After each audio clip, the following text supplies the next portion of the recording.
E hoje eu começo o programa com o Dr. Rafael Mello, que está aqui do meu lado, cirurgião do aparelho digestivo. Boa tarde, Dr. Rafael. Boa tarde, tudo bem? Primeira vez, seja muito bem-vindo aqui no programa. Muito obrigado. Olha só, ele está aqui para responder uma pergunta e aí sim a gente vai entrar nesse tema aqui. Olha só a pergunta que nós recebemos. Mito ou verdade que a esteatose hepática pode virar um câncer? É claro que daqui a pouquinho ele vai explicar tudo, mas essa questão é mito ou verdade, doutor? Na realidade, infelizmente, isso é uma verdade e é subestimado pela maior parte da população. Olha só. Isso no mundo inteiro. Então, explica pra gente o que é a esteatose hepática. Tá. Então, para a gente entender muito bem essa doença, primeiro a gente tem que entender o que causa ela.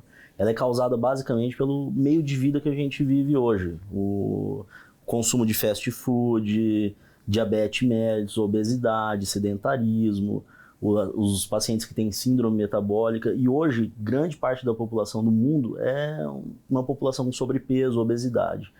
Inclusive no Brasil... As pessoas falam que é gordura no fígado, é Exatamente, isso? é a famosa gordura no fígado. Então, existem estágios disso.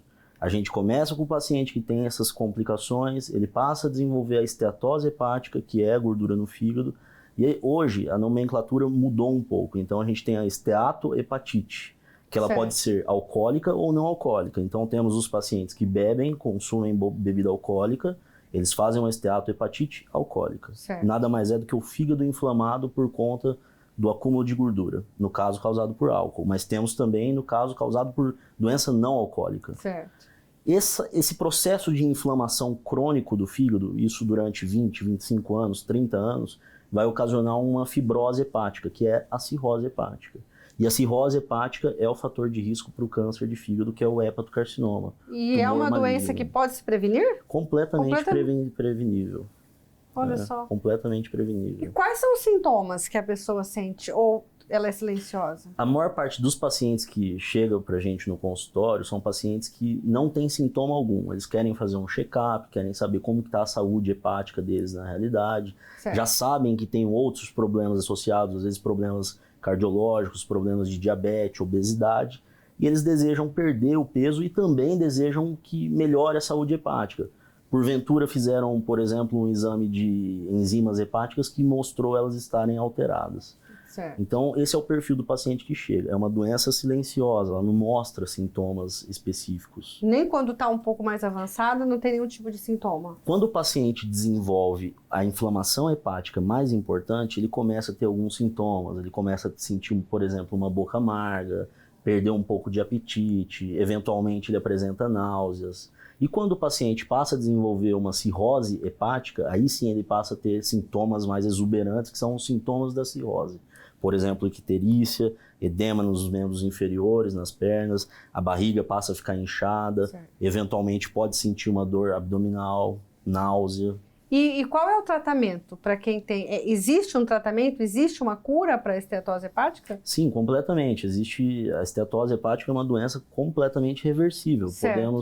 Nós podemos reverter ela. Ninguém vai conviver com ela o resto da vida. Basta o paciente ter a vontade de se tratar e resolver o problema, certo? Para resolver é necessário fazer, primeiro de tudo, uma mudança do estilo de vida. Então o paciente ele tem que ter uma meta de perda de peso em torno de 10% do peso atual que ele está.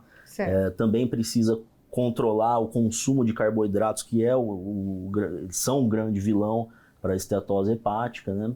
Os pacientes que têm diabetes eles se beneficiam do uso de anti-hipoglicemiantes orais, que são nada mais nada menos do que medicamentos que toma-se por boca para controlar o diabetes. Por exemplo, a metformina, a pioglitazona. Também existem alguns estudos que mostram que a vitamina E tem um benefício para o controle da esteatose hepática. Basicamente, esses 3 medicamentos que a gente indica para o paciente. Vindo nesta pergunta aqui, que eu acho que é o que mais assusta as pessoas, né?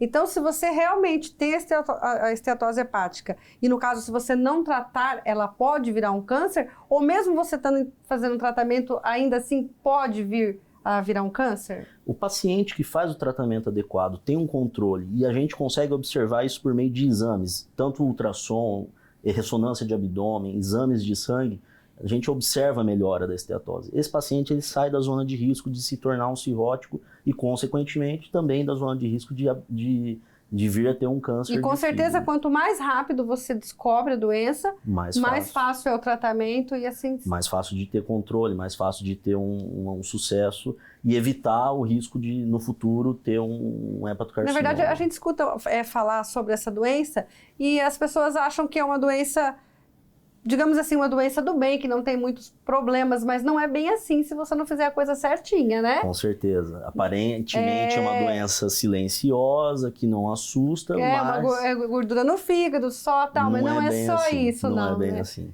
Por exemplo, nos Estados Unidos, a maior causa de transplantes de fígado, na atualidade, não é por doenças derivadas de hepatite, nem consumo de álcool. É pela gordura no fígado, pela esteatose hepática. Isso a gente observa pelos hábitos alimentares do americano, que é uma alimentação muito rica em carboidrato, muito calórica, muito fast food. Então, e agora com essa sua resposta aqui, que pode virar um câncer, eu tenho certeza que as pessoas que tiverem vão cuidar direitinho, Com certeza, né? vão dar uma atenção a mais. Porque aí o medo já muda um pouquinho, né? Muda um pouco. Bom, doutor Rafael, gostaria de agradecer a sua participação e que você deixasse algum recado para as pessoas que têm esse tipo de problema, né? Certo. Eu agradeço pelo convite aqui do programa e, assim, o que eu acho que é mais importante para os pacientes que saibam que já têm uma esteatose hepática é se focarem na mudança do estilo de vida, porque ele é o grande causador da esteatose hepática. E como a gente sabe a fisiopatologia da doença, sabemos que a doença é evitável, vale a pena focar na prevenção, focar na perda de peso, na melhora de consumos, aumentar o consumo dos vegetais. A prevenção seria... resolutiva. E aí entra atividade física, alimentação saudável, Com muda certeza, tudo, né? Os hábitos de vida, fazer um acompanhamento nutricional, talvez com um nutricionista, com um nutrólogo também, focar essa perda de peso, focar uma atividade física que ajuda a fazer um déficit calórico e aí o fígado passa a ter uma saúde equilibrada. Tem doenças que a gente não tem como prevenir, tem doenças que a gente não tem como evitar, tem doenças que nem controle tem, né? A gente está aí vivendo essa loucura do Covid. Agora, as que tem, vamos fazer direitinho. Vale a pena. Vale a pena, vale né? muito a pena. Olha, mais uma vez, obrigada pela sua participação e conto com você mais vezes aqui, ok? Obrigado, perfeito.